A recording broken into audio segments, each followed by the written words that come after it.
ಎಲ್ರಿಗೂ ನಮಸ್ಕಾರ ಸ್ನೇಹಿತರೆ, ಅಡುಗೆ ಚಾನಲ್ಗೆ ಸ್ವಾಗತ. ಇವತ್ತಿನ ಕುಕ್ಕಿಂಗ್ ವ್ಲಾಗ್, ಇವತ್ತಿಂದು ಅಡುಗೆ ಏನೇನು ಮಾಡಿದ್ದೆ ಅಂತ ನಿಮ್ಮ ಜೊತೆ ಶೇರ್ ಮಾಡ್ತಾ ಇದ್ದೀನಿ. ನೋಡಿರಿ, ನಾನಿಲ್ಲಿ ತರಕಾರಿಯನ್ನು ಹೆಚ್ಚಿಟ್ಕೊಂಡಿದ್ದೀನಿ. ಕ್ಯಾರೆಟ್, ಬೀನ್ಸು ಮತ್ತು ಆಲೂಗಡ್ಡೆ, ಹಾಗೆ ಸ್ವಲ್ಪ ಬಟಾಣಿ, ಸ್ವೀಟ್ ಕಾರ್ನ್ ಎಲ್ಲನೂ ಹಾಕಿ ಇಟ್ಕೊಂಡಿದ್ದೀನಿ. ಇವತ್ತು ಪಲಾವ್ ರೆಸಿಪಿಯನ್ನು ತೋರಿಸ್ತಾ ಇದ್ದೀನಿ. ಒಂದು ಸ್ಪೆಷಲ್ಲಾಗಿ ಡಿಫ್ರೆಂಟಾಗಿ ಒಂದು ಪುಡಿಯನ್ನು ಮಾಡಿಕೊಂಡು ಪಲಾವ್ ಮಾಡಿದ್ರೆ ತುಂಬ ರುಚಿ ಇರುತ್ತೆ. ಅದನ್ನು ತೋರಿಸ್ತಾ ಇದ್ದೀನಿ, ಬನ್ನಿ ನೋಡೋಣ ಸ್ನೇಹಿತರೆ. ನೋಡಿರಿ, ಒಂದು ಜಾರ್ಗೆ ಧನಿಯಾ ಕಾಳು ಸ್ವಲ್ಪ ಒಂದು ಚಮಚದಷ್ಟು, ಆಮೇಲೆ ಚಕ್ಕೆ, ಲವಂಗ, ಏಲಕ್ಕಿ, ಸ್ವಲ್ಪ ಸೋಂಪು ಕಾಳು, ಒಂದು ಚಕ್ರ ಮಗ್ಗು, ಒಂದು ಅರ್ಧ ಚಮಚದಷ್ಟು ಮೆಣಸು, ಒಂದು ಚಮಚ ಜೀರಿಗೆಯನ್ನು ಹಾಕ್ತಾಯಿದ್ದೀನಿ. ಹಾಗೆಯೇ ಇದು ದೊಡ್ಡ ಏಲಕ್ಕಿ ಅಂತಾರಲ್ಲ, ಕಪ್ಪೆ ಏಲಕ್ಕಿ, ಅದನ್ನು ಹಾಕ್ತಾಯಿದ್ದೀನಿ ಬಿಡಿಸ್ಬಿಟ್ಟು. ಇಷ್ಟು ಮಸಾಲೆಯನ್ನು ಹಾಕ್ಕೊಂಡು ಒಂದು ತುಂಡಷ್ಟು ಜಾಪತ್ರೆ, ಜಾಸ್ತಿ ಬೇಡ, ಅದು ಸ್ವಲ್ಪ ಫ್ಲೇವರ್ ಜಾಸ್ತಿ ಇರುತ್ತೆ. ಇಷ್ಟನ್ನು ಹಾಕಿ ಇದನ್ನು ಪೌಡರ್ ಮಾಡಿ ಇಟ್ಕೋಬೇಕು. ಈ ಪೌಡರ್ನ ಬಳಸಿ ನಾನು ಪಲಾವ್ ಮಾಡ್ತಾಯಿದ್ದೀನಿ. ತುಂಬ ರುಚಿ ಇರುತ್ತೆ ಸ್ನೇಹಿತರೆ. ಒಂದು ಸ್ಪೆಷಲ್ ಆರೋಮ ಇರುತ್ತೆ, ಒಳ್ಳೆ ಘಮ ಇರುತ್ತೆ. ಅದು ನಿಮಗೆ ಫೀಲ್ ಆಗುತ್ತೆ ಪಲಾವ್ ತಿನ್ನೋವಾಗ. ಇದಕ್ಕೆ ಏನೇನು ಹಾಕಿದೆ ಅಂತ ಇನ್ನೊಂದು ಸಲ ನಿಮಗೆ ಹೇಳ್ತಾ ಇದ್ದೀನಿ, ನೋಡ್ಕೊಳ್ರಿ. ಒಂದು ದೊಡ್ಡ ಚಮಚ ಆಗಷ್ಟು ಧನಿಯಾ ಕಾಳು, ಎಲ್ಲ ಹಸಿದೇನೆ, ಏನು ಹುರ್ಕೊಳ್ಳೋ ಅಷ್ಟಿಲ್ಲ. ಧನಿಯಾ ಕಾಳು, ಒಂದು ಚಮಚದಷ್ಟು ಜೀರಿಗೆ, ಒಂದು ಅರ್ಧ ಚಮಚದಷ್ಟು ಸೋಂಪು ಕಾಳು, ಮತ್ತು ಚಕ್ಕೆ 1 ಇಂಚಷ್ಟು, 3-4 ಲವಂಗ, 2 ಏಲಕ್ಕಿ, ಸಣ್ಣ ಏಲಕ್ಕಿ, ಗ್ರೀನ್ ಏಲಕ್ಕಿ, ಮತ್ತು ಒಂದು ದೊಡ್ಡ ಏಲಕ್ಕಿ, ಕಪ್ಪು ಏಲಕ್ಕಿ ಅಂತಲೂ ಕರೀತಾರಲ್ವ, ಅದನ್ನು ಹಾಕಿದ್ದೀನಿ. ಒಂದು ಚಕ್ರ ಮಗ್ಗು ಸಣ್ಣದಾಗಿರೋದು, ಮತ್ತು ಒಂದು ಸ್ವಲ್ಪ ಜಾಪತ್ರೆ, ಹಾಗೆಯೇ ಒಂದು 5-6 ಕಾಳು ಮೆಣಸು, ಇಷ್ಟನ್ನು ಹಾಕಿ ನಾನು ಪೌಡರನ್ನು ಮಾಡಿ ಇಟ್ಕೊತಾ ಇದ್ದೀನಿ. ಈ ಪುಡಿಯನ್ನು ಬಳಸಿ ಪಲಾವ್ ಮಾಡಿದ್ರೆ ತುಂಬ ರುಚಿ ಇರುತ್ತೆ. ಡಿಫ್ರೆಂಟ್ ಒಂದು ಟೇಸ್ಟ್ ಮತ್ತು ಫ್ಲೇವರ್ ಇರುತ್ತೆ. ನಾನು ಇದಕ್ಕೆ ಬೇರೆ ಏನೂ ಮಸಾಲೆ ಪುಡಿ ಬಳಸ್ತಾ ಇಲ್ಲ, ಮಸಾಲೆ ರುಬ್ಬಿ ಸಹ ಹಾಕ್ತಾ ಇಲ್ಲ. ಮತ್ತು ಪುಡಿ ತೆಗೆದಾದ್ಮೇಲೆ ಅದೇ ಜಾರ್ಗೆ ಒಂದು 4-5 ಹಸಿಮೆಣಸಿನ್ಕಾಯಿ, ಖಾರಕ್ಕೆ ನೋಡಿ ಹಾಕ್ಕೊಳ್ರಿ, 1 ಇಂಚಷ್ಟು ಹಸಿ ಶುಂಠಿ, ಸ್ವಲ್ಪ ಕೊತ್ತಂಬರಿ ಸೊಪ್ಪಿಂದು ಕಡ್ಡಿಗಳನ್ನು ಹಾಕ್ತಾಯಿದ್ದೀನಿ. ಆ ಕಡ್ಡಿ ತುಂಬ ಫ್ಲೇವರ್ ಇರುತ್ತೆ. ನಾನು ಅವಾಗವಾಗ ಅದನ್ನು ಬಳಸ್ತಾ ಇರ್ತೀನಿ ಚಟ್ನಿಗಳಿಗೆ. ಹಾಗೆ ಇದಕ್ಕೂ ಸ್ವಲ್ಪ ರುಬ್ಬ ಹಾಕಿದ್ದೀನಿ, ಚೆನ್ನಾಗಿರುತ್ತೆ. ಈಗ ಒಂದು ಕುಕ್ಕರ್ ಇಟ್ಕೊಂಡಿದ್ದೀನಿ. ಇದಕ್ಕೆ ಒಂದು ದೊಡ್ಡ ಚಮಚ ಆಗಷ್ಟು ಬೆಣ್ಣೆ ಹಾಕ್ಕೊಂಡಿದ್ದೀನಿ. ನೀವು ತುಪ್ಪ ಸಹ ಹಾಕ್ಕೋಬೋದು. ನಾನು ಬೆಣ್ಣೆ ಇತ್ತು ಅಂತ ಹಾಕಿದ್ದೀನಿ.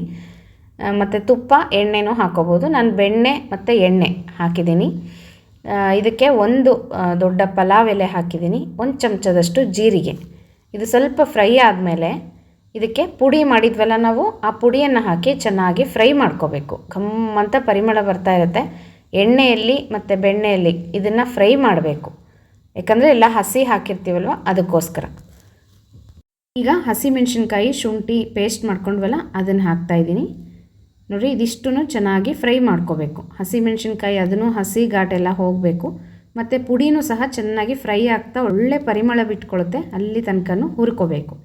ನಂತರ ಇದಕ್ಕೆ ಸಣ್ಣದಾಗಿ ಹೆಚ್ಚಿರುವಂಥ ಮೆಂತ್ಯ ಸೊಪ್ಪು ಚೆನ್ನಾಗಿ ತೊಳೆದು 1 ಹಿಡಿ ಆಗಷ್ಟು ಹೆಚ್ಚಿ ಇಟ್ಕೊಂಡಿದ್ದೀನಿ. ಇದು ಅಷ್ಟೇ ಒಳ್ಳೆ ಘಮ ಕೊಡುತ್ತೆ, ರುಚಿ ಕೊಡುತ್ತೆ ಮೆಂತ್ಯ ಸೊಪ್ಪು. ನಿಮ್ಮ ಹತ್ರ ಪುದೀನ ಸೊಪ್ಪು ಇತ್ತಂದರೆ ಪುದೀನ ಸೊಪ್ಪು ಸಹ ಹಾಕ್ಕೊಳ್ರಿ, ಚೆನ್ನಾಗಿರುತ್ತೆ. ನಾನು ಹಾಕಿಲ್ಲ ಇಲ್ಲಿ, ಬರೀ ಮೆಂತ್ಯ ಸೊಪ್ಪು ಅಷ್ಟೇ ಹಾಕಿದ್ದೀನಿ. ನೋಡಿರಿ, ಒಂದು ಸಲ ಎಣ್ಣೆಯಲ್ಲಿ ಚೆನ್ನಾಗಿ ಮೆಂತ್ಯ ಸೊಪ್ಪನ್ನು ಫ್ರೈ ಮಾಡ್ಕೋಬೇಕು. ಆ ಹಸಿ ವಾಸನೆ ಎಲ್ಲ ಹೋಗಬೇಕು.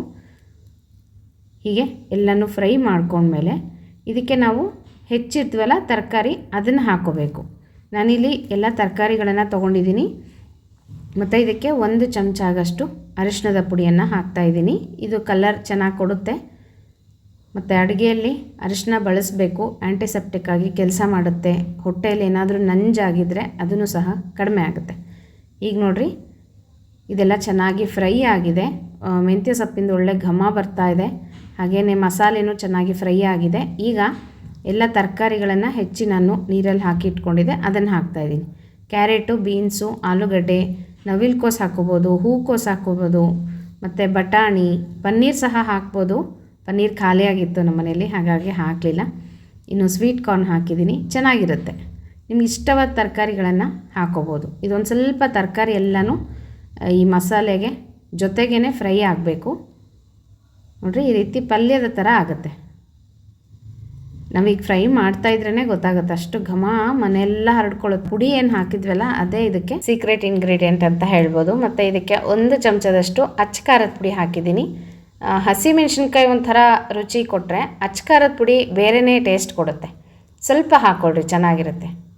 ನೋಡಿರಿ ಹೀಗೆ ಪಲ್ಯದ ಥರ ಆಯ್ತಲ್ಲ.